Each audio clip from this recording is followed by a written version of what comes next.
everybody, and welcome to episode 104 of the Take a Pull podcast with Andy Cummins and Declan Carroll. A bit of shenanigans beforehand, Dec, but we got there in the end. So how's everything with you? All good?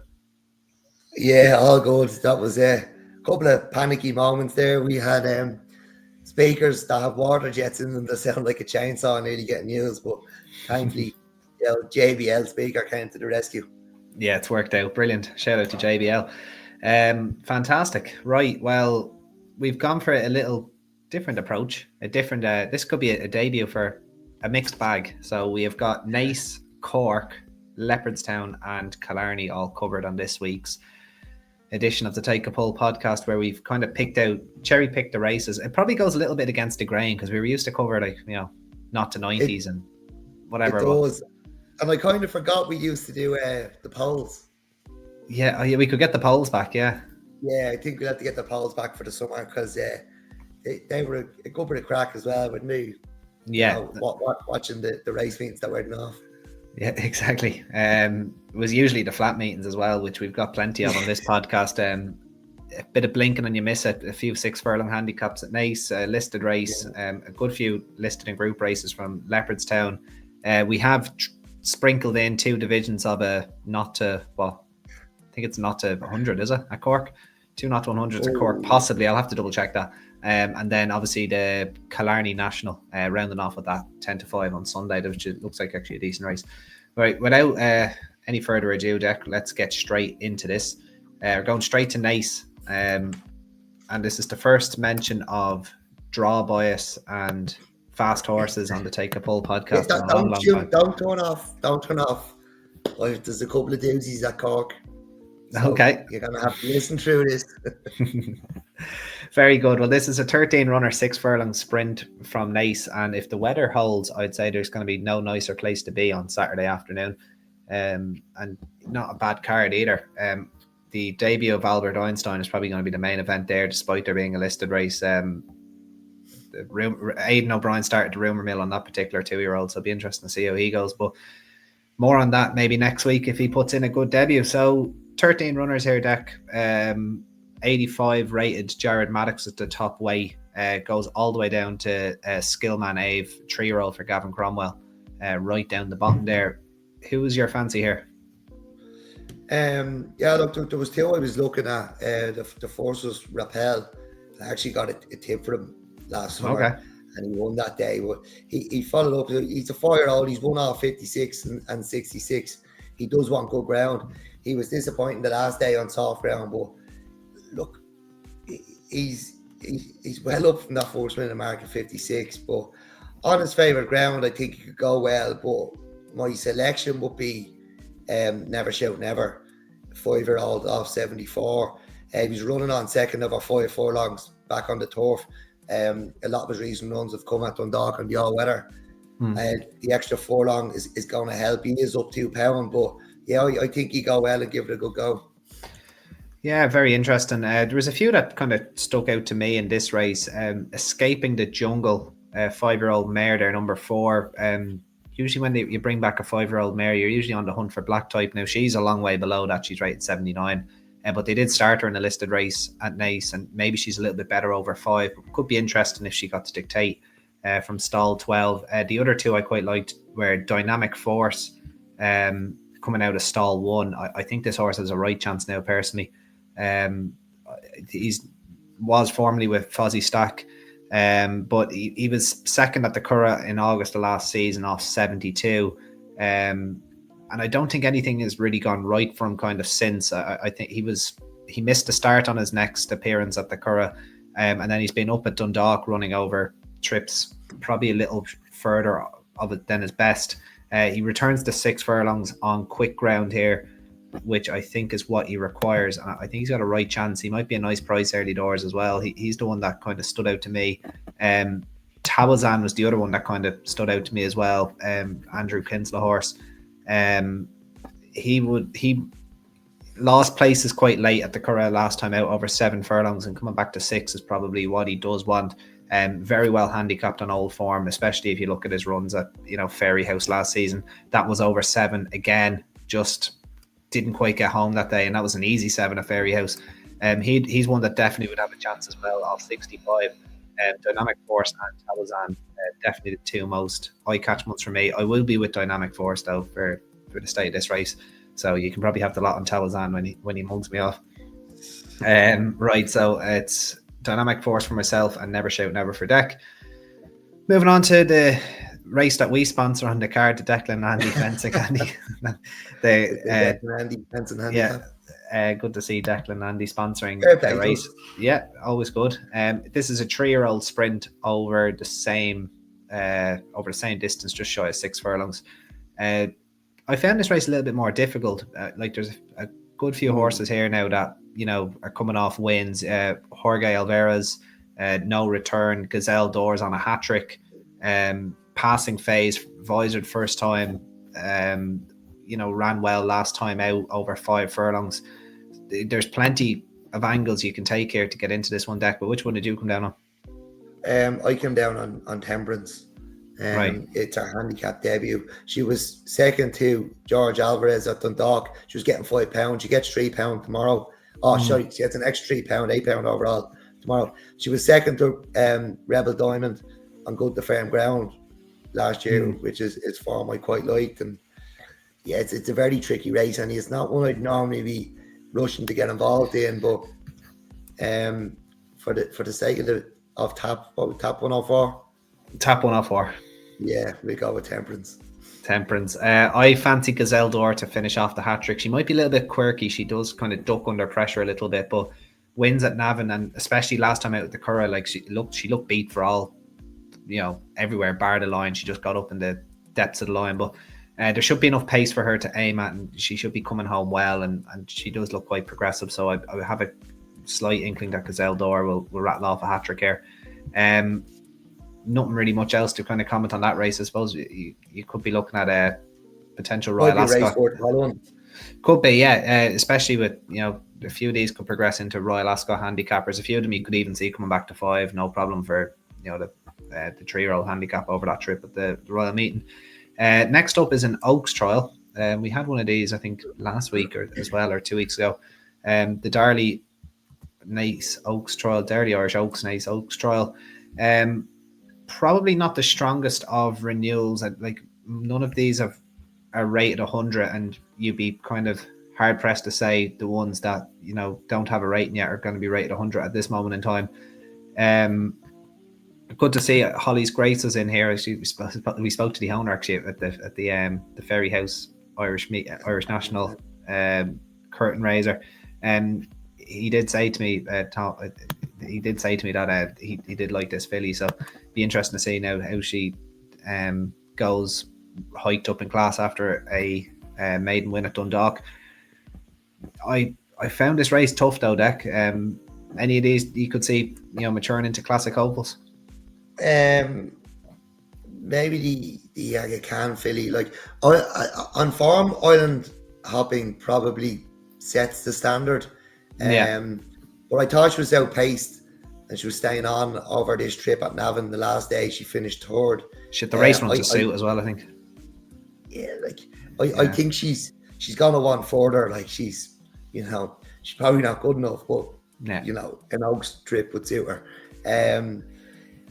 But Calixa, she won here last Monday or the Monday before Punchestown. She was 4 lengths off Minnie Hawk in October. She's gone and won at Chester.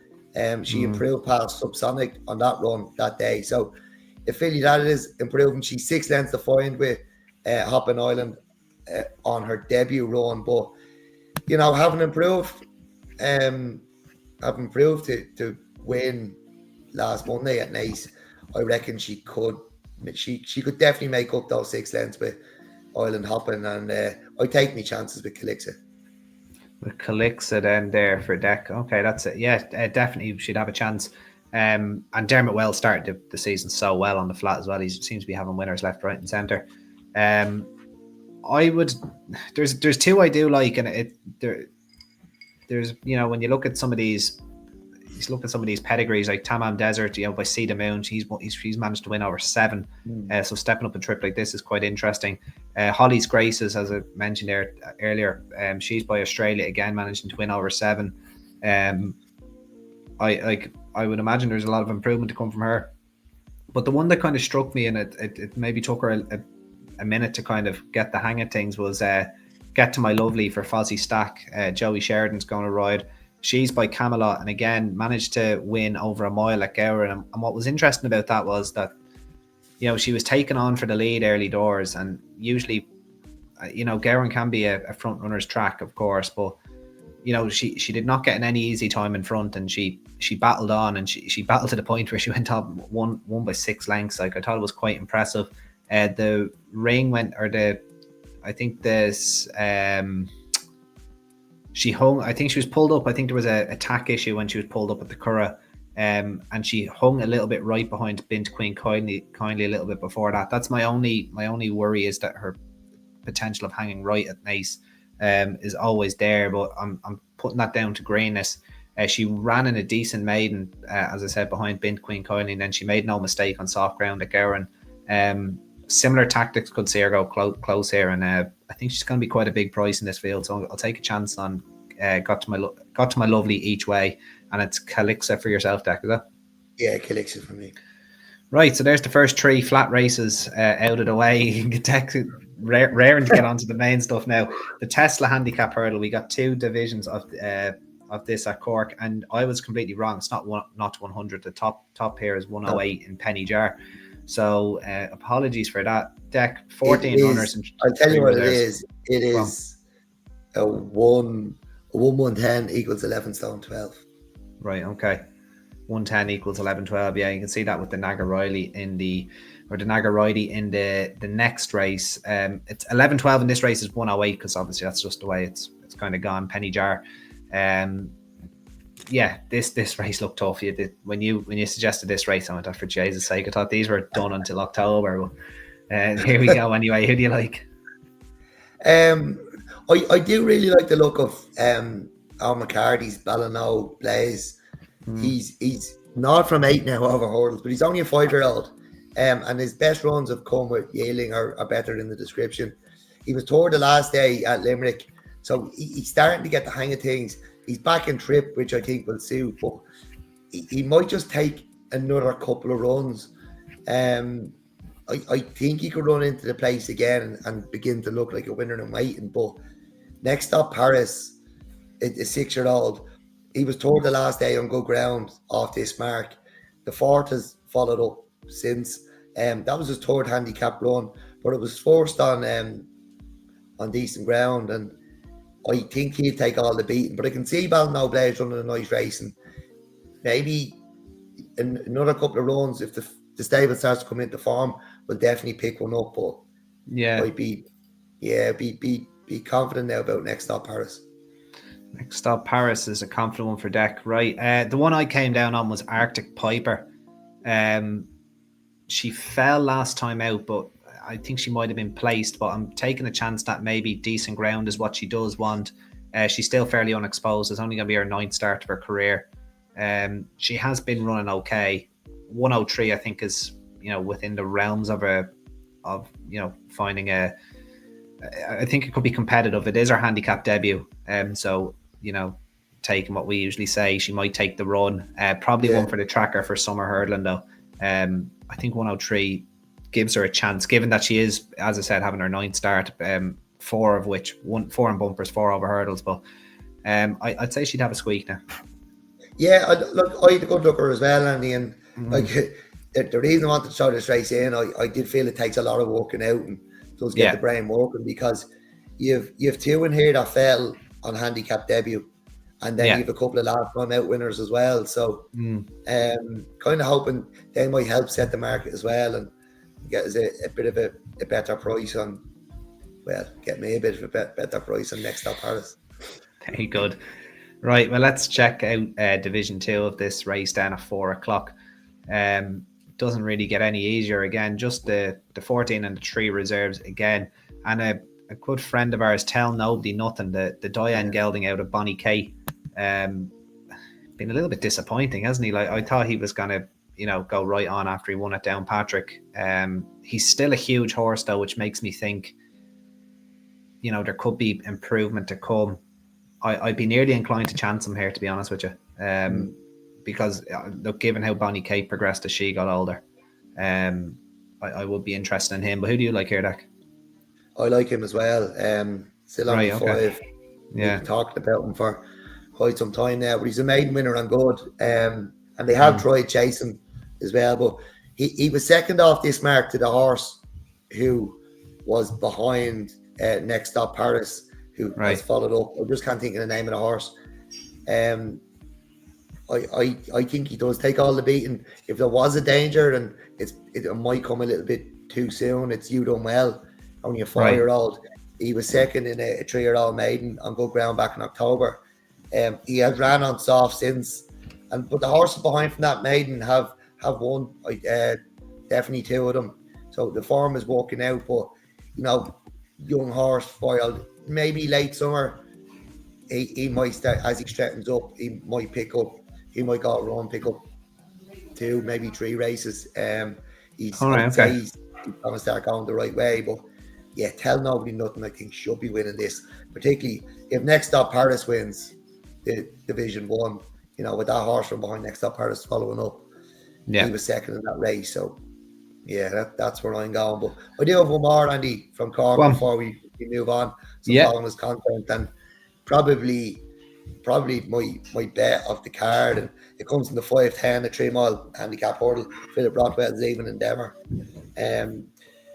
She won a good ground point to point. The maiden run, all her maiden runs, I think, have come on soft or heavy. She was third in handicap debut off 87. That was on good ground. That was on 2-mile 5. She was running on. She's up £2, but I think she could be a good thing now. Leading Endeavour, is it? Leading Endeavour. Simon Torrance a leading light, and we do know how they like good summer ground. They do indeed, absolutely. Circling back real quick to the 4 o'clock. Aurea Fortuna would be the one I kind of marked as the danger for. Oh, sorry. No, you're fine. You're fine. I think he's taken a serious drop in class, in my opinion. Like, if you wouldn't actually notice it on the actual rating of the race, but their winter handicaps he was running in behind the likes of Giant Haystacks and a good novice handicap hurdle, which was won. Pretty. I'd say the first 2 home in that Crescent Moon, and I can't remember the other one. I'd say they were nice enough horses. So I would be a bit wary of Aurea Fortuna against Tell Nobody Nothing, but I'll be sticking with you on Tell Nobody Nothing. And then it was the Philip Rothwell horse there, 5:10, Dec, was it? 5:10, yeah. She's leading Endeavour. Yeah. Confident bet of the weekend. Arguing Endeavour, the confident bet there for Dec. Lovely. Right. Back to the good stuff then on Sunday at Leopardstown. Don't worry, lads. If you can get through this now, we go to a handicap chase in the Killarney National at the end. Yeah, right after we tell you what these horses had for breakfast anyway, the Al Sharia, right? The Mutamakina Stakes over 7 furlongs. It's 2:20 on Sunday. It is for fillies and mares. This is a very quick return of Chantez, who was a bit disappointing at the Curragh last weekend. I think we both fancied her, and we napped her at the Irish Champions weekend or festival last year when she won the opener at Leopardstown. They're getting her out quick, and they apply a first-time hood for the daughter of Wootton Bassett. No Colin Keane. Is he suspended or is he somewhere else? I don't think he's in France, is he? I'm not sure, but I don't think it was his finest moment last week on her. And look, she didn't get an awful lot of luck and running either. But that's what you get on the flat, isn't it? There's so many excuses. That's why we love it. You could just be so unlucky before you even think about racing, from the draw, up until when you're trying to come from, run through a pack of horses. So. I didn't think it was his finest ride, and he probably just looked after her, and I'm willing to put a line through that, and that's why she's my selection. I know Beth Bertilio's in here. She was second in the Moyglare in 23. She probably found the 6 furlongs too sharp last month, but I'm willing to give Shantae, and I'm willing to forgive that run last week, because you can do that an awful lot on the flat. You'll always find an excuse somewhere. So I'd give it another go. I haven't given up yet. No, neither have I. Definitely not. Very quick. It's unlike Chairlines to turn them out within a week. very, very rare actually. Yeah, it's a rare enough one. Vespertilio, you probably said it right. She probably found that 6 furlongs a little bit sharp, but in her defence, she went down a short distance to Lady with the Lamp, who was winning a listed race beforehand, winning a listed race there, and then winning another listed race at Chelmsford. So she's triple listed winner now. So that form does look a little bit better. Vespertilio for me, though, is just one of these perfect 7 furlong horses that you love, Dec. Like, I could see her, taking trips to England for all their 7 furlong. There's like 5 of them in the space of about 2 months. They managed to get one upgraded to a Group 1 as well this year with York. So City of York now Group 1. But this filly is, as you said, probably just not quite quick enough for 6. And she does not stay the mile properly either. So she's just a proper 7 furlong filly. She rated 107. She sets the standard, but I still, as I said, I haven't lost faith in Chantez. I think they're going to have to finish between themselves. I don't think Easy Mover is going to improve that much. Sweet Chariot, only rated 88. I'm maybe being unfair to Fiery Lucy. She's rated 107 herself. Daughter of Without Parole. That was a bit of a tongue twister. She has hit the bar quite a few times.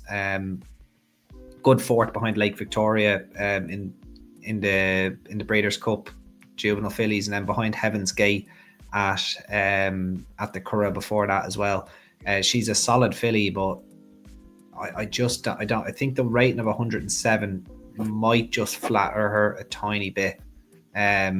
Maybe I'm being a bit unfair there, but I would rather have Chantez over her, to be honest with you. So Chantez for myself, and Chantez for yourself, Dec, as well, is it? Yeah, I'm going with Chantez. Chantez, okay, fair enough. Is that what Jerry said on the weekend? I'm not sure. It looked like a Chantez to me. Chantez, fair enough. Right, the 255 is the Amethyst Stakes over a mile. 7 runners here again.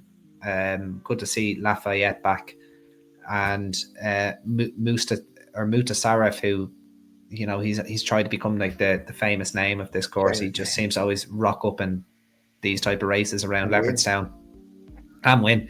But this is the return of Diego Velasquez, who was so good in returning to a mile midway through last year. Was a very easy winner over Tarawa in Group 3 company here, and then beat Mutasarraf in the Group 2 mile race here on Champions Weekend. Was well back to do so.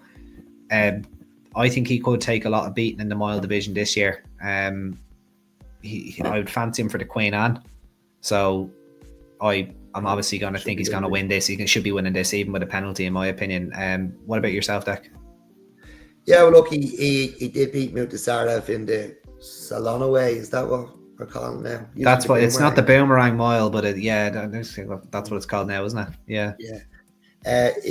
Look, I know he got the £5. I know he's a 3-year-old, and it assumed that was weight for age. The £5 he was getting.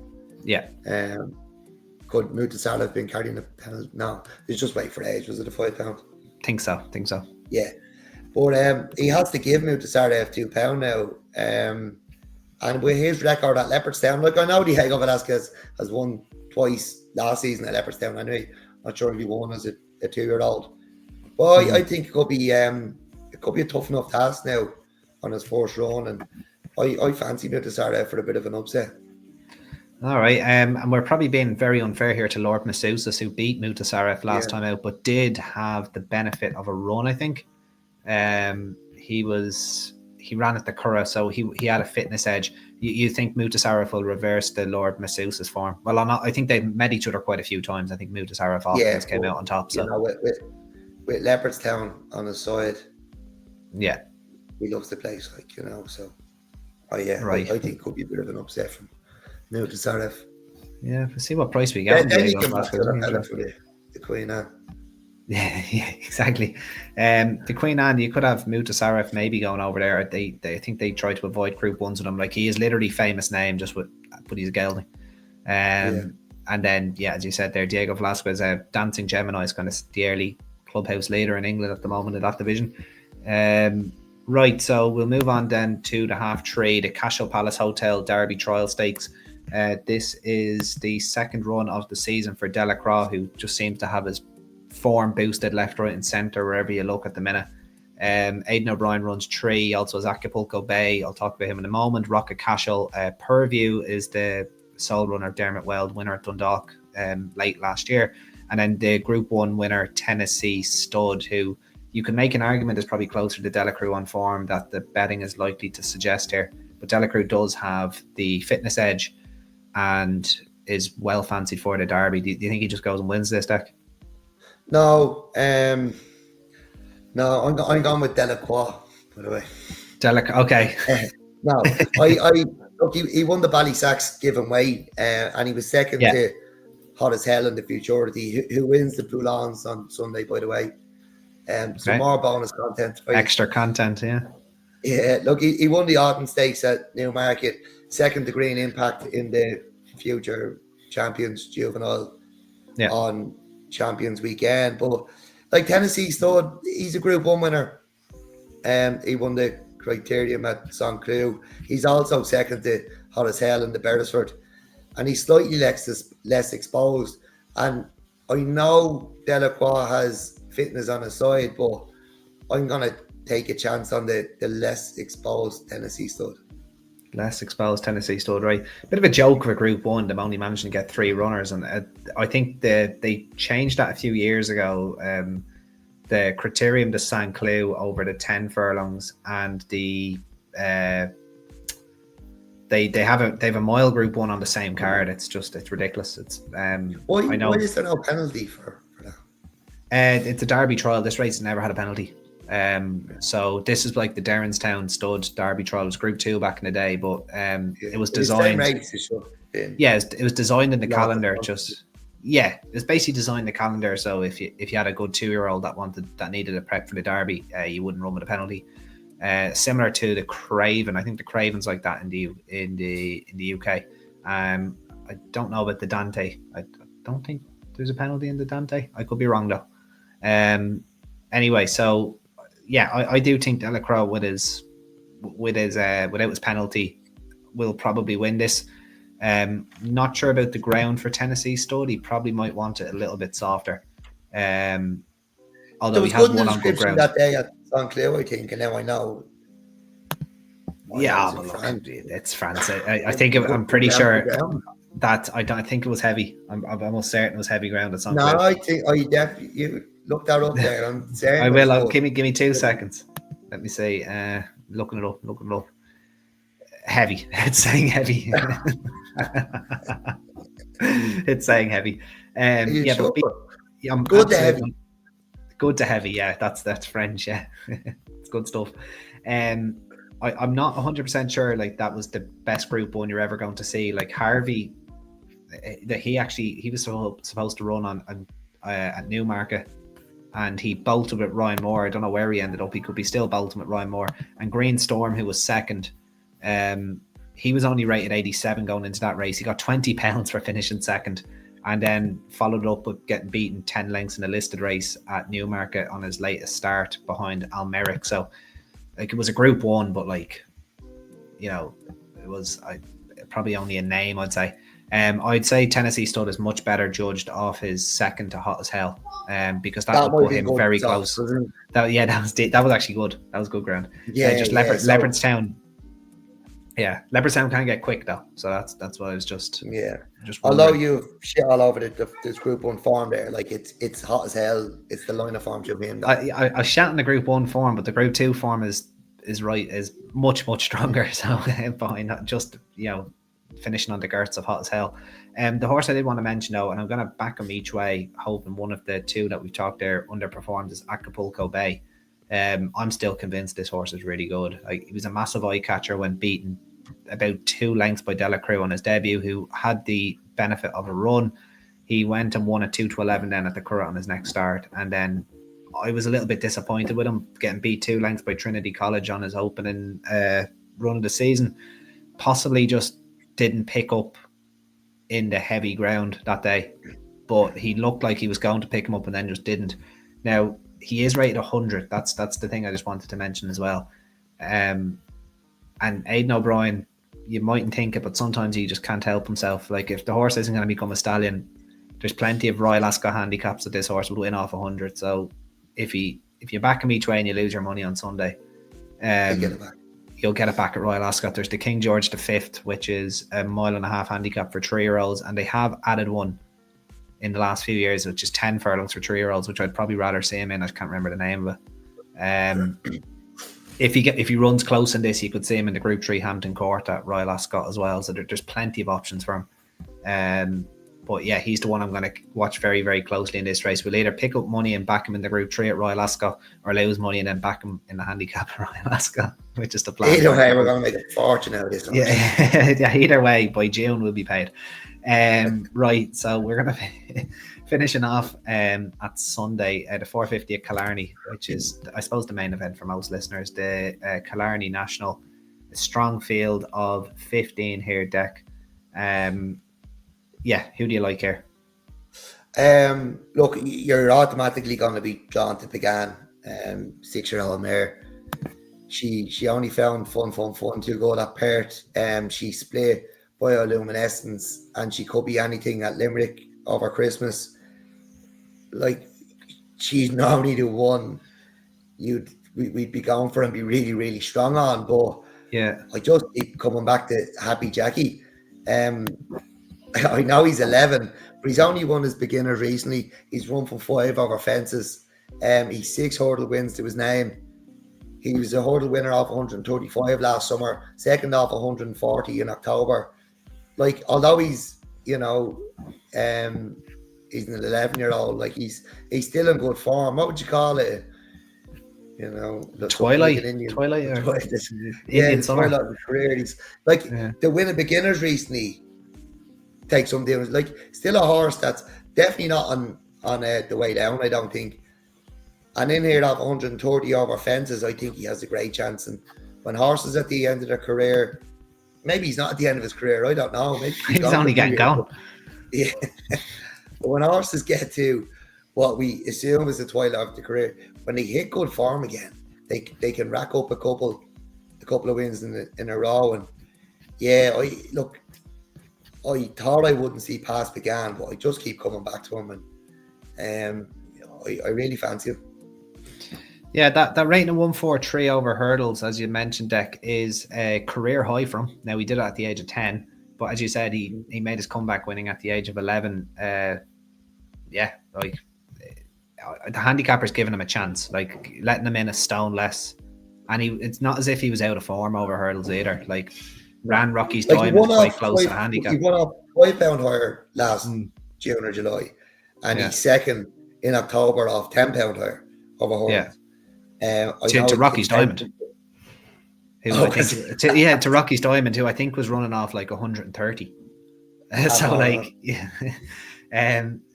think it was 130 Rocky's Diamond to run off anyway. Yeah, anyway, look, that's a mid to high 150s hurdler now that he bumped into that day. So, you'd have to give him a chance. That's well spotted, Dec. I'm going for another veteran as one that I fancied at the Punchestown Festival, and I'd say he was cruising until he headbutted one of the cheese wedges. Stealthy Tom. I don't know what got into his head in Punchestown. Like, he was taking lengths out of the field at every obstacle, and I watched it back a few times. I don't know what he was trying to do. I don't know if maybe he saw an illusion. Like, it was pretty sunny that day. I wonder if, when you see all the squiggly lines when it's hot, I don't know if he saw something he needed to jump it or duck under. I don't know. The heat waves, the squiggly lines there. That's a new one.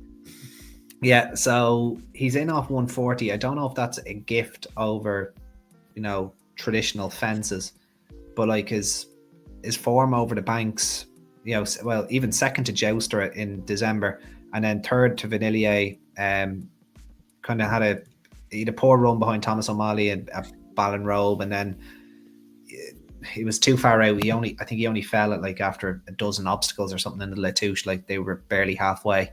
But I do like him because he's won at the track before. He was off 129. He won a listed handicap chase similar to this one last year. And if they had him primed for the Latouche and he fell, if they could just freshen up quickly, hopefully I think he's going to run well. So it's going to be Stealthy Tom for me, and Happy Jackie for yourself, Dec, is it? Yeah, Happy Jackie, the 11-year-old. Lovely, the 11-year-old who followed Rocky's Diamond home. Right, so anything else you want to cover in our mixed bag, Dec, or are you happy enough with that? Look, I'm happy enough. I didn't look at too much else. If I do, I'll throw it up. But yeah, no, enjoyed that covering four different race meetings. Yeah, I just kept tapping the top corner. I wasn't going to keep switching race meetings, so keep it simple. Yeah, I'm looking forward to this now. I'm looking forward to watching the trials. And my best bet is probably the first race we covered, actually, the 310. I do quite fancy Dynamic Force. I do fear Tawazan, but I think Dynamic Force is definitely the one you want to be with there from stall 1. So he'd be my best bet on the Naas card. But until then, guys, thank you for listening. And I suppose no bingo machine this week, but we'll see. We happen to tap and tell nobody nothing, though, have we? We do probably have a nap at the top and tell nobody nothing. Yeah, absolutely. That's a fair point. Or Shantae. There's nap at the top double. You have me saying Shantae now. Right, but until then, guys, thank you very much for listening. All the very best, and we'll see you soon for Tap 105. Bye-bye.